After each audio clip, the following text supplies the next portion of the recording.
on this episode of In the Fight. As one mission ends, another begins in Afghanistan. Iraq adds the F-16 Fighting Falcon to its air force. Partner nations exchange military tactics and training. We jump with the U.S. Special Operations Command parachute team. And we meet a first sergeant who got help when he needed it most.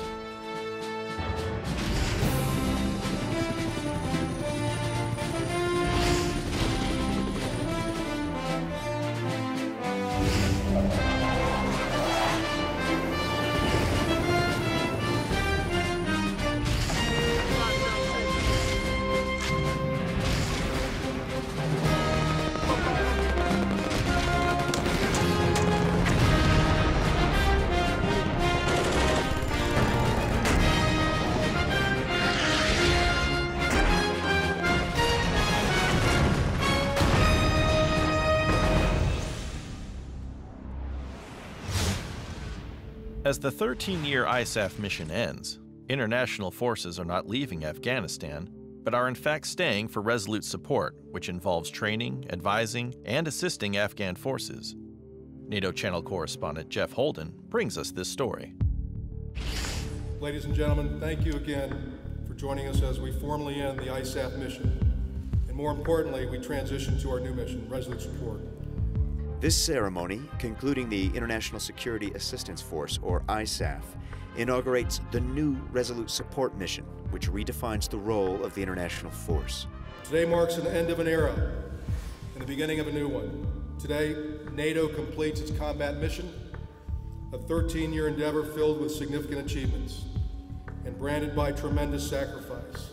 Combat by American forces on counterterrorism operations will continue, but Resolute Support is about behind-the-scenes help. Because of the ANSF's success on the battlefield, we're transitioning to the Resolute Support mission. We'll continue to train, advise, and assist the ANSF and Afghan security institutions at the operational and strategic levels so that they can sustain their hard-fought gains and win the war. Despite high casualty rates of the Afghan National Security Forces, or ANSF, and insurgent activity both in Kabul and the provinces, General Campbell measures the success of the ANSF from a broader perspective. In the wake of the Taliban's defeat in 2001, and we have many Afghans here that were with us from the very beginning, Afghanistan possessed no standing professional security forces. Over the course of a decade, our Afghan partners and we have built a highly capable Afghan army and police force of over 350,000 personnel. Another indicator of success for the Afghan security forces was their ability to maintain enough security to allow for the presidential elections. The momentous events of 2014 reinforced our optimism. The first peaceful, democratic transition in Afghan history occurred. The future of the relationship between Afghanistan and the international community is broad, and in some cases, the specifics still need to be defined. Despite this, NATO seeks to emphasize its enduring commitment with such ceremonies as this. Jeff Holden in Kabul for NATO Channel. In the 38 years since the F-16 Fighting Falcon took flight, it has not only been an integral part of the United States Air Force, but the air forces of more than 24 foreign countries as well. Air Force Staff Sergeant Ashley Manns introduces us to one airman whose home country is the latest to add this venerable aircraft to its fleet. Captain Hama is training to be Iraq's next Top Gun. He is one of 14 pilots learning to fly the F-16 under the guidance of the Arizona Air National Guard's 162nd Fighter Wing. Learned a lot, learned how to fly the plane, that's number one, and how to be a good wingman first, and then now I'm in my training to be a flight lead, so good training. Tail numbers 1601 and 1602 are the first two F-16s the Iraqi government purchased to help rebuild their air force. However, the security situation in Iraq made delivering the aircraft and completing training in their country impractical. Despite the challenges, the critical partnership between the United States and Iraq will continue to grow, and in some ways, this change may prove more effective for the pilots. Bringing the aircraft here lets the pilots get used to their new airplane in a good training environment where they will not have outside pressures, and they can concentrate on how to fly this new aircraft and use its systems. This training is not simply about teaching the Iraqi pilots to fly the F-16, but it's also about helping them rebuild their Air Force and regain air power at home. Right now, they have no tactical air presence in Iraq, and so with this new fleet of aircraft and these skills that we're teaching them here in Tucson, they'll be able to go home and protect themselves from all sorts of threats and hopefully bring peace to Iraq. Now that he's nearing the end of training, Captain Hama says he's ready to get back home and help the people of Iraq. I hope the best for my people and for my country. We're just waiting for the green light from the Iraqi government, the U.S. government to be fine over there. We're ready anytime they want us to. Air Force Sergeant Ashley Manns, Tucson, Arizona. The military is probably the last place you would think of to find actors and set builders, jobs usually reserved for movie productions. Army Sergeant David Greason shows us how the military is using people with these skills to help them combat the spread of Ebola. Students watch as a man explains his symptoms. They hear every detail, including how he came in contact with sick family members. Then they make their decision on whether or not his acting will lead to a simulated Ebola treatment unit. It's just another day in the Army-led ETU class in Liberia. The classroom work before that, going through paper scenarios in small groups, just trying to figure out different patient approaches. Then they suit up, putting on protective equipment in a 95-degree mock ETU. The students get a final briefing, and they are confident they will pass. We've got a good mix of people, good mix of skills, a good match in different backgrounds and experiences to contribute to the situation that is current in Liberia, and I'm very positive that we'll be able to make good impact. The most important role in the training is the actors, who happen to be former Ebola patients themselves. From Monrovia, Liberia, I'm Army Sergeant David Greason. Hey, what's up everybody? This is Senior Airman Daniel Thalen, deployed to Al Udeid Air Base, Qatar. Just want to give a shout out to my mom, my dad, my brother and sister in Dublin, California. This is Sergeant Elias Wagner with the 1100th TASMG at a Camp Air of John, Kuwait. I want to give a shout out to my Michigan family, to my lovely wife, Shekinah Wagner, and to my little daughter, Wisdom Olivia in Flint, Michigan. I want to say that I'm safe and I'm happy and I'm thankful for you, and I appreciate your support, because without it, I could not do this. For God and country, God bless. Coming up, we get a first-hand look at a day in the life of an airbase defender. And partner nations exchange military tactics and training. Check out dvidshub.net for the latest accurate and reliable information as In the Fight continues. What is the nickname for the 11th Marine Regiment? The answer when we return. I want to give a shout out to my family and friends. I want to send a shout out to my husband, to my parents, my family back home. I'd like to give a shout out to my girlfriend, To my family and friends in Lansing, Michigan. To my family out in Tucson, Arizona. To my beautiful wife and children in Des Moines, Iowa. To everybody in Texas. In York, Pennsylvania. Colorado Springs, Colorado. Chicago, Illinois. Harrisonburg, Virginia. Orlando, Florida. Oceanside, California. And Fort Leonard Wood, Missouri. I love you guys. I miss you, and I hope I'll see you soon.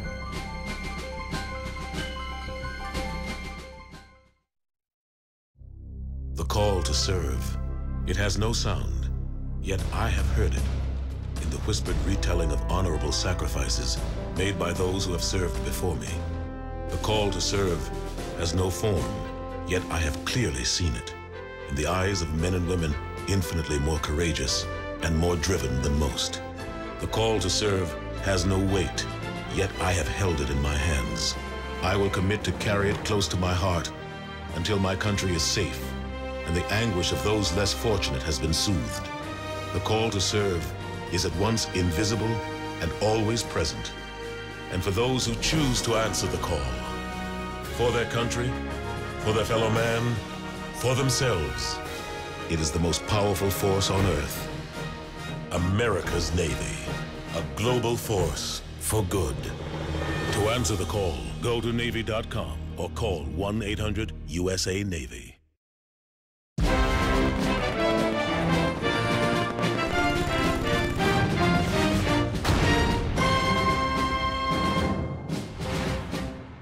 What is the nickname for the 11th Marine Regiment? The answer is A, the Cannon Cockers.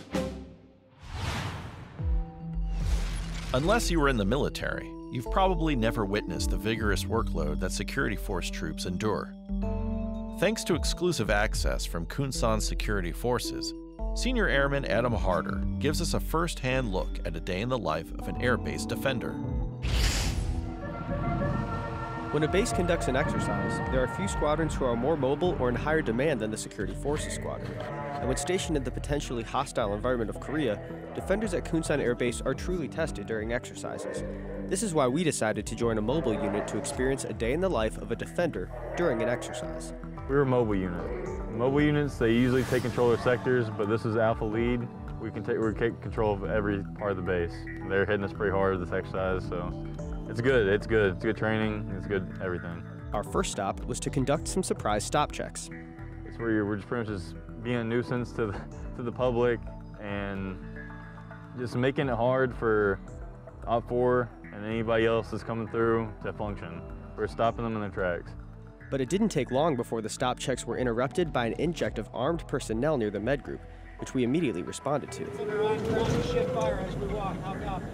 faster we get that threat done, the faster we get everything mitigated, we can move on back to what we got to do day-to-day ops.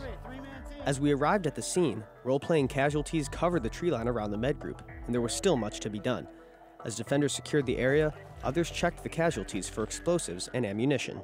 That's go time. That's what we get paid to do. Get on line, push through, put bullets in the enemy, defend this base, do what we got to do, right? Yes, sir. All right, because we got enemy running around, popping up everywhere.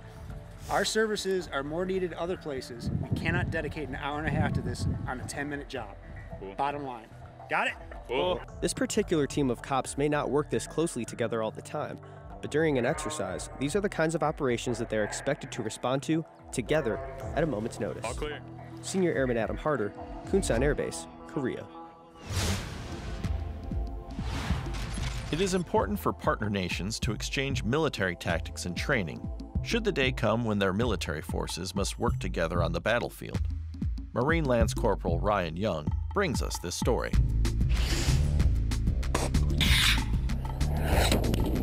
Javelin missiles, AT-4 rocket launchers, and shoulder-launched multi-purpose assault weapons. Rocket!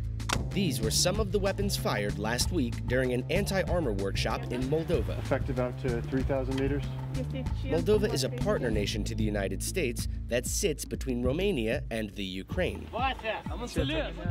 About 50 Moldovan troops trained alongside 15 U.S. Marines from Black Sea Rotational Force. For 5 days, the two forces exchanged anti-tank warfare tactics and weaponry to achieve what the Marines call interoperability. Interoperability is our ability to work with and function with another nation, and we've culminated that here with our live fire attack. Reporting for Marine Forces Europe and Africa in Stuttgart, Germany, I'm Sergeant Russell Midori. A good education can lay the foundation for a brighter future. Air Force Staff Sergeant Jessica Walter takes us to Tanzania, where the U.S. and Tanzanian government are partnering to build that foundation with cement and steel. More than 3,000 students in Tanzania will have new classrooms soon, thanks to the combined efforts of AFRICOM, Naval Facilities Engineering Command, Combined Joint Task Force Horn of Africa, and the Tanzania Ministry of Education. We want to enable success of our partners here, and we do that by providing these contracts. We do our due diligence to ensure that we've got a safe environment, we've got a quality environment, and a secure environment that will ultimately produce the schools that we'll be beginning to see in the next few months. As part of AFRICOM's humanitarian assistance program, these contracts will provide 15 new classrooms, along with renovating existing rooms, to 3 primary and secondary schools throughout Tanzania. This means more students, smaller classes, and a better overall education. We are very thankful because they get a new classroom and the other classroom with the renovation. Yeah, it's helpful here because that's the one class is taking many kids. So the new class is coming, it can release the number of other classrooms.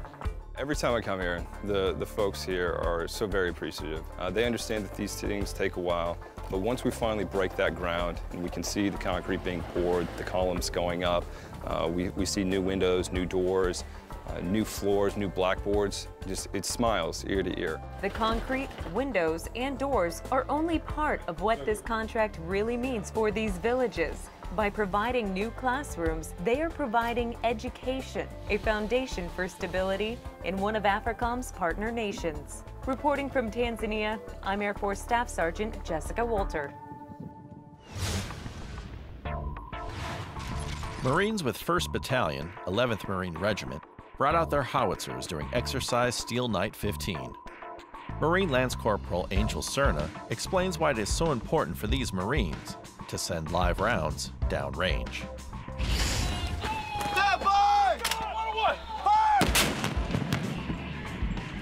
For us to come out here in support of 1st Marine Division, it's our job to provide general support fires for the division and direct support fires to those maneuver units as the general determines.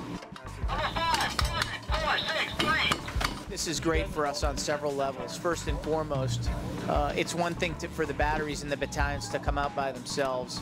It adds a totally different perspective when the regiment comes out. And for the regiment, it's an absolute gift to have maneuver to support and the division sitting over us in order to provide training for the regiment. Training's important so we can see how we fight in combat.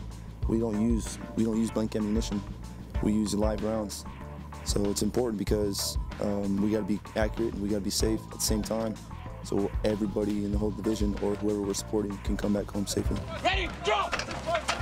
Throughout the training areas, I think you're going to find a very engaged bunch of Marines, very committed and professional, committed to technical and tactical expertise, and committed to making sure that we get the most learning from this exercise and apply it in future exercises in case we're called away, in the likely case we're called away to fight a battle or a war.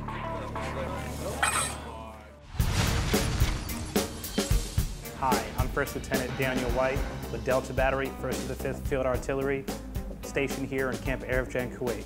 I'd like to wish a happy belated birthday to my father, David White of Milton, New York. Hi, this is LS3 Lopez, deployed in IUD Airbase, Qatar, from Dallas, Texas. Just wanted to send greetings to my sissy, Calvin, Bubby, my mom, and all my friends and family. I love you guys, and I'll be home soon. Coming up, we meet the team members that comprise the U.S. Special Operations Command parachute team. And we'll showcase some of the best photos from our service members, as In the Fight, presented by Divids, continues.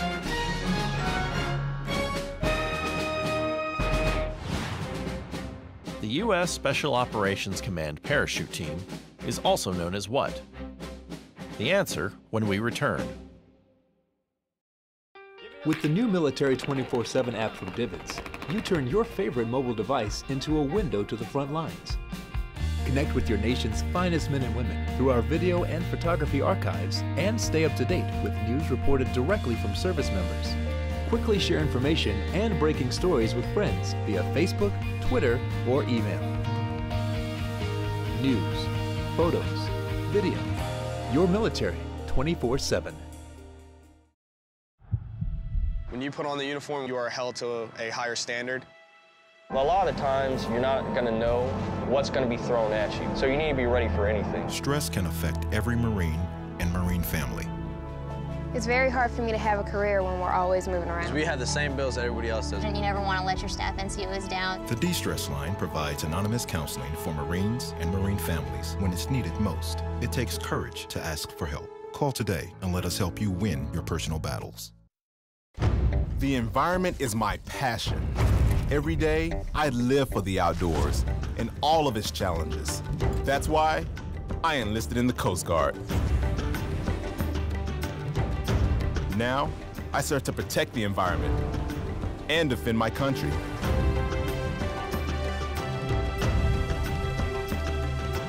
It's like I was born for this. Were you born ready for a greater challenge? Find out at gocoastguard.com.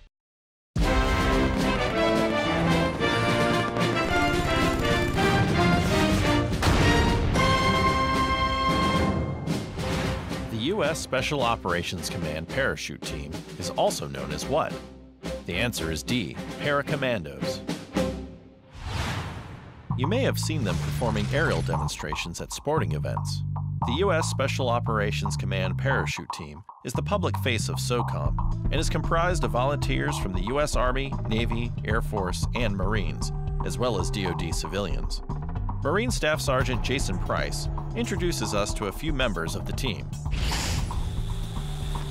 The U.S. Special Operations Command Parachute Team, better known as the Para-commandos, helps educate the public about SOCOM. To do that, they normally grab people's attention by performing aerial demonstrations. One of the ways they refine their skills is by practicing free-fall maneuvers in a vertical wind tunnel. During the vertical wind tunnel training, we have the opportunity to replicate a skydive without actually using a plane, without actually having to go through all the steps of loading the aircraft, going through airplane fuel, all those expensive parts and tedious parts of the skydive, and we can just focus on the training portion, which is falling out of the sky. Marine Sergeant Corey McKenzie is new to the team, although he has jumped recreationally in the past. This is his first time training to jump for the military. His first position on the team is to fill the vital role as a ground crew member. When I got here, the learning curve was near vertical, and you have to catch on quick because it matters how you set up a drop zone for these guys, making sure the wind call is correct so they don't end up coming in sprinting, and they have to hit a target that's pretty small. Based out of MacDill Air Force Base, Florida, the Para-commandos are the face of U.S. SOCOM. The demonstrations they conduct throughout the United States represents one of the insertion techniques that someone who is operational within the command learns to execute. Although they may make it look easy, months of preparation goes into each event. It's not just hopping a truck going and jumping. Typically once a month, we get together as a team and go over the calendar. Army Sergeant First Class Kyle Margolovsky is one of only 2 full-time team members. The rest of the team is comprised of both DoD civilians and active duty military, assigned to other jobs within U.S. SOCOM, who serve on the Para-commandos as an additional duty. They usually jump on a rotational basis, while those not scheduled to jump fill other roles, such as narrator and ground crew members. They've got professionalism that I have not seen in any sort of joint command billet at all. These guys are incredible. They bring a lot of experience, and their skills are just unmatched, and I haven't seen any of the likes before. The team is an opportunity for SOCOM to show the community outside of fighting wars that what we can do. It's a great community outreach program, not only to show the face of the 64,000 within the unit, but to also influence the community around us in a positive way. Marine Staff Sergeant Jason Price, U.S. SOCOM Public Affairs. In decades past, soldiers thought that seeking help for behavioral health would end their military career. Army Sergeant Elliot Valdez introduces us to a first sergeant who got help when he needed it most and proved the Army's stigma wrong. In 1995, I was up at here on Fort Hood, and I had to go up and stay on the 5th floor for a few days from an attempted suicide. The 5th floor is the psychiatric ward at the Carl R. Darnell Medical Center, located on Fort Hood, Texas, and in 1995, First Sergeant McDaniel was a specialist.